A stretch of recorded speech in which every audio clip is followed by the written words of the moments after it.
Hello everyone, आप सभी लोगों का स्वागत है आपके अपने चैनल मल्टीबैगर हंट पे। दोस्तों, आशा करता हूँ आप सब लोग स्वस्थ होंगे। फ्रेंड्स, आज यानी कि 17 सितंबर 2020 को लिस्ट हो चुका है हैप्पीएस्ट माइंड। काफ़ी बज़ था इस आईपीओ के अराउंड, और जब इसकी लिस्टिंग हुई इसने अपने बज़ को सार्थक कर दिया है। दोस्तों, यहाँ पे आप देख सकते हैं आर्टिकल्स हैं इकोनॉमिक टाइम्स के। With 100% listing gain, Happiest Minds top employ hit jackpot. Moneycontrol लिखता है bumper listing Happiest Mind debuts at rupees 351, a 111% premium over IPO price. आप यहाँ पे देख सकते हैं दोस्तों कि 165 रुपीज़ का इसका आईपीओ का प्राइस था पर शेयर का, और आज इंटरडे में इसने 394 का प्राइस भी टच किया। तो 229 रुपीज़ का पर शेयर आपको गेन देखने को मिल रहा है। तो काफ़ी शानदार रहा ये आईपीओ। 100% बिल्कुल मनी आपका एक ही दिन में डबल से भी ज़्यादा इस आईपीओ ने करके दिखाया।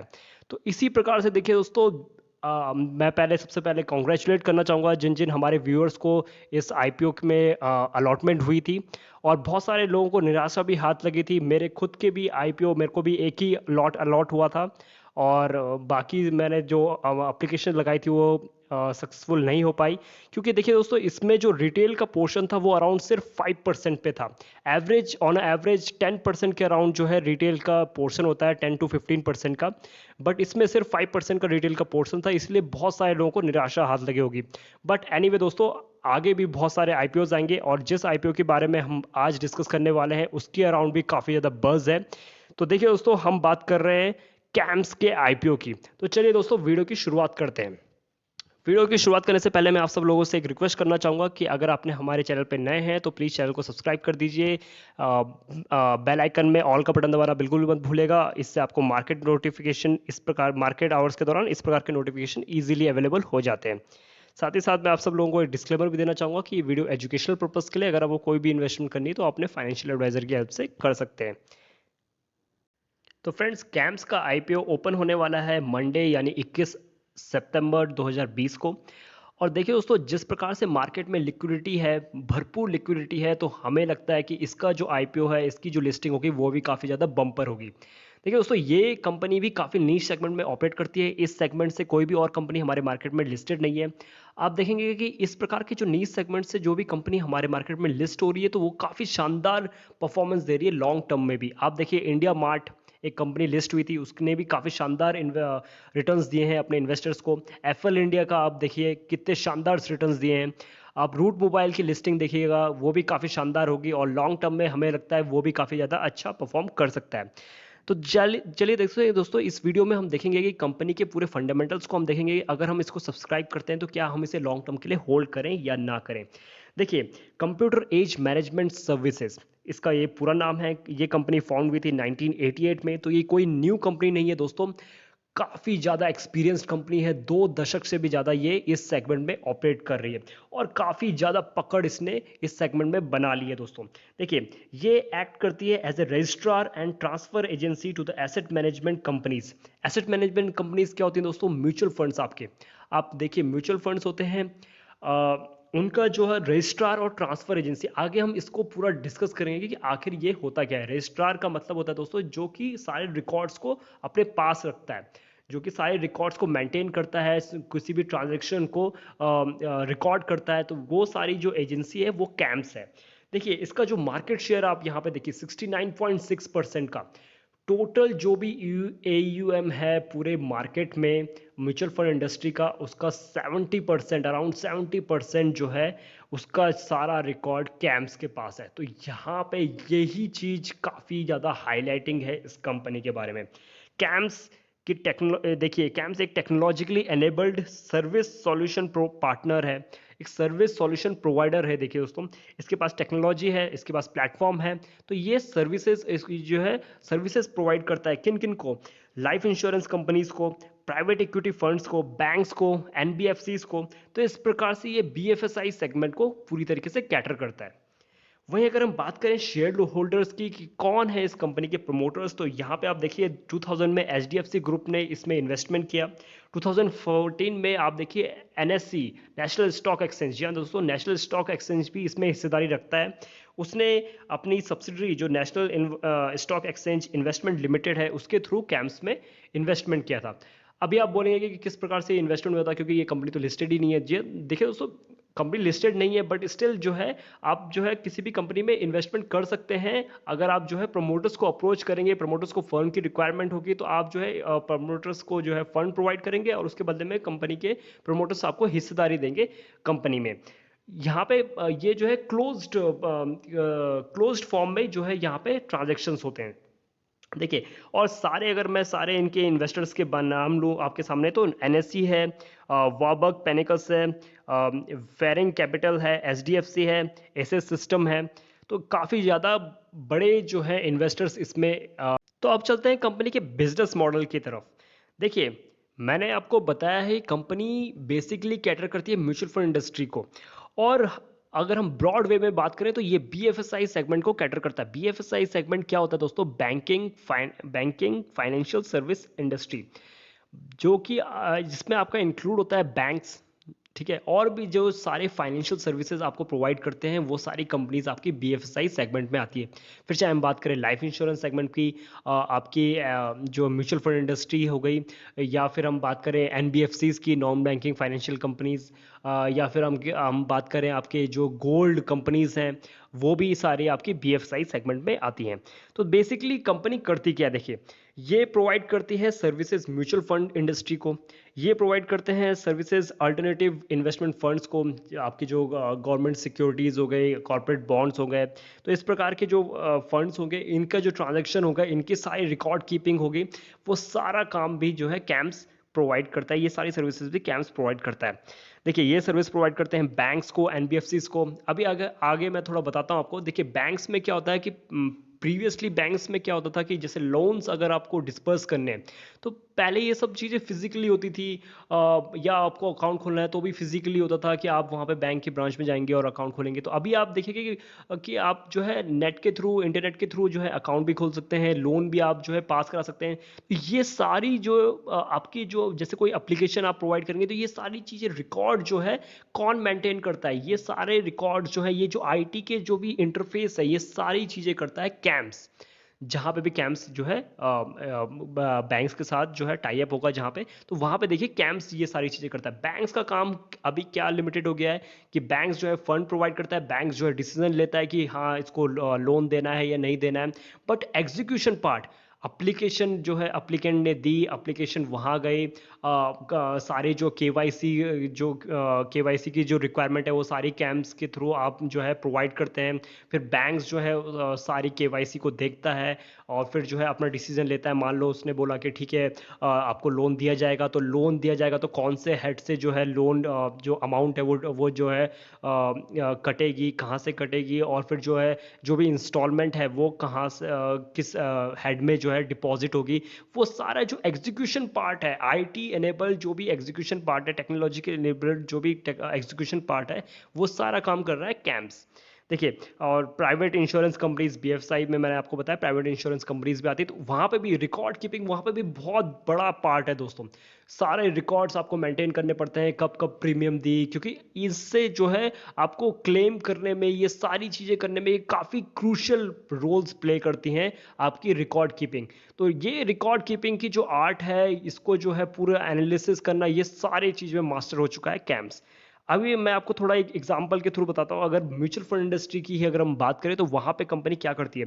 Transaction acceptance and processing. आपने कोई भी म्यूचुअल फंड चूज़ किया, आपने जो है उसमें ट्रांजैक्शन, आपने जो है अपना मैंडेट लगाया। आपने देखा होगा कि जो जिसने भी म्यूचुअल फंड में इन्वेस्टमेंट किया, तो आप सबको मेरी बात से रिलेट हो रहे होंगे। आप देखेंगे कि आप मैंडेट वहाँ पे अप्लाई करते हैं, या इंटरनेट बैंकिंग के थ्रू अगर आप वन टाइम पेमेंट कर रहे हैं तो इंटरनेट बैंकिंग के थ्रू आप पेमेंट करते हैं। तो वो जो पेमेंट प्रोसेस होता है, पेमेंट प्रोसेस होने के बाद कहाँ जाएगा, किस प्रकार से जो है कंपनी म्यूचुअल फंड जो है, म्यूचुअल फंड जो फंड हाउस है उसके अकाउंट में जाएगा। उसके बाद वो अकाउंट में जाने के बाद वो सारे रिकॉर्ड आपका जो है कैम्स मेंटेन करेगा कि आपने इस डेट को, इस टाइम पे जो है ये किया था, मतलब ये ट्रांजैक्शन किया था, इस फंड में किया था, इस फंड हाउस को किया था। तो आपको कितनी एनएवी, किस टाइम के एनएवी आपको अलॉट की जाएगी। देखिए, आपने कोई रिडेम्पशन किया, आपने जब रिडेम्पशन किया तो आपके पास कितनी एनएवी बची। देखिए, फंड हाउस का काम है कि फंड्स को सेलेक्ट करेगा। आप देखिए, उसे फंड्स को चलाना फंड हाउस का काम है, कहाँ कहाँ पे इन्वेस्टमेंट करना है वो सब फंड हाउस देखता है। बट ये जो एग्जीक्यूशन पार्ट है कि आप एनएवी, आप जो है उसमें एनएवी उसमें जो है इन्वेस्टमेंट कर रहे हैं, आपको एनएवी मिल रही है, आप जो है रिडेम्पशन कर रहे हैं, आपकी एनएवी कम हो रही है और किस रेट पे कम हो रही है, आपका जो डिविडेंड दिया जाएगा, मान लो कोई डिविडेंड वाला फंड है तो वहाँ पे आपको डिविडेंड किस प्रकार से दिया जाएगा, कितना आपका डिविडेंड बनता है, आपके जो सारे रिकॉर्ड किए जाएंगे, आपके जो केवाईसी ली जाएगी, वो सारी चीज़ें, सारे रिकॉर्ड, सारे एग्जीक्यूशन पार्ट, आपका जो है सारा रजिस्ट्रार वाला काम सारा जो है कैम्प्स करता है।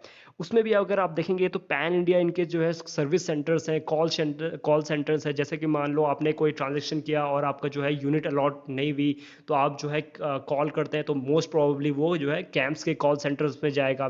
तो पैन इंडिया प्रेजेंस होने से क्या होता है कि मल्टीलिंगुअल इनके जो है प्रेजेंस होती है, कि अलग अलग लैंग्वेज में जो है आपके इनके जो है हर लोकेशन में इनके सेंटर्स है, तो आप अलग अलग लैंग्वेज में भी अपनी बात जो है कन्वे कर सकते हैं और अपनी प्रॉब्लम को रिजॉल्व कर सकते हैं।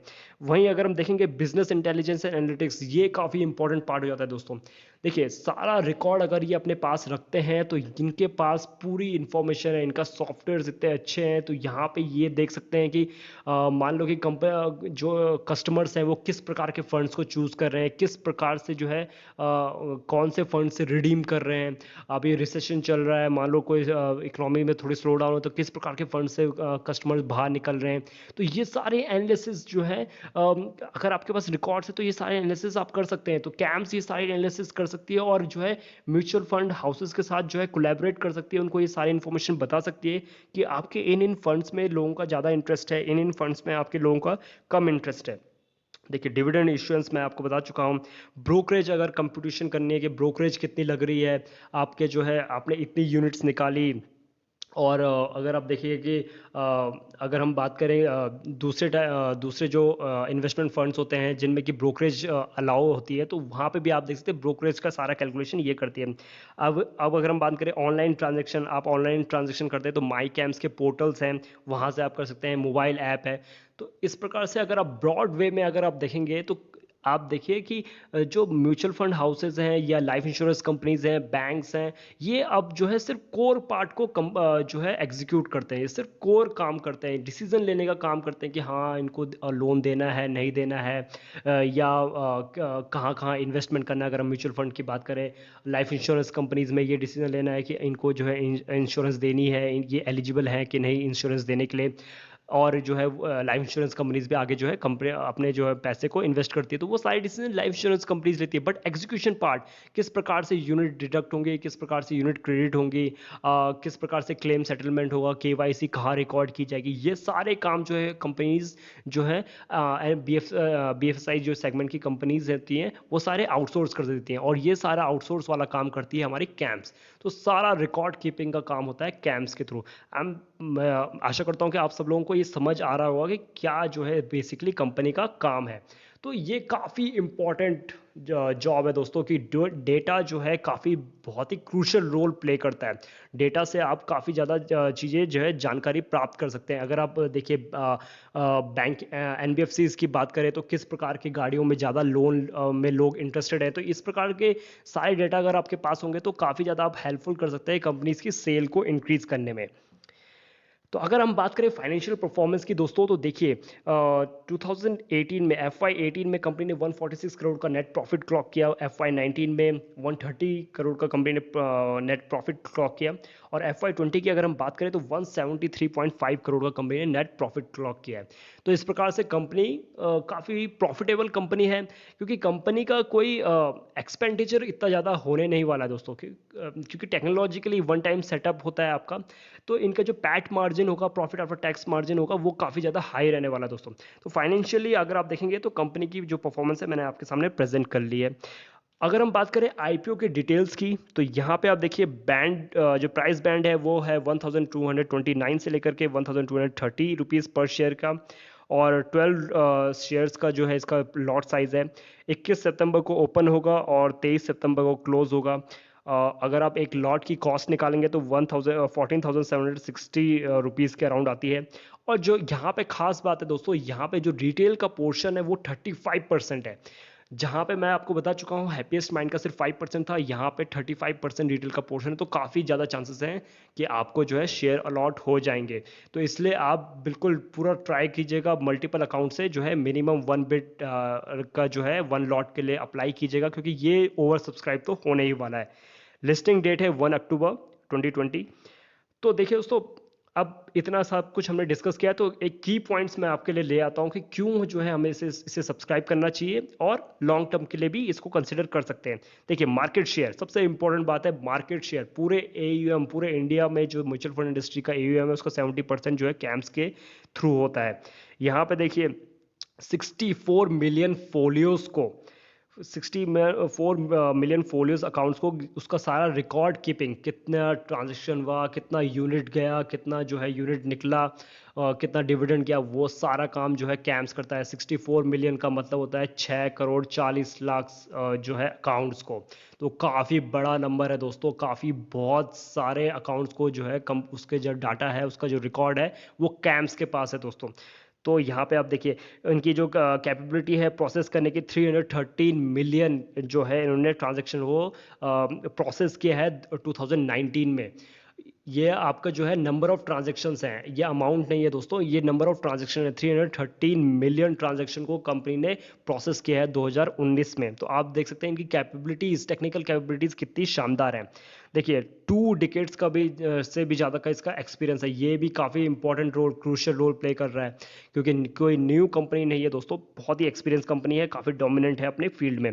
पैन इंडिया प्रेजेंस है, 280 प्लस जो है इसके कस्टमर्स सर्विस सेंटर्स हैं ऑल अक्रॉस इंडिया। इससे फ़ायदा होता है क्योंकि आप जो है ऑल अक्रॉस इंडिया इनके कस्टमर सेंटर्स होने के कारण आप जो है मल्टी लैंग्वेजली आप जो है कम्युनिकेट कर पाते हैं, अपनी प्रॉब्लम्स को रिजॉल्व कर पाते हैं। तो इसीलिए जो है म्यूचुअल फंड इंडस्ट्रीज क्यों प्रेफर करेगी, ताकि जो है उनके जो कस्टमर्स हैं उनको जो है बिल्कुल सॉल्यूशन प्रोवाइड हो पाए, आसान से जल्दी सॉल्यूशन प्रोवाइड हो पाए बिना किसी प्रॉब्लम के, क्योंकि ये मल्टी लैंग्वेज भी सपोर्ट कर पाएंगे।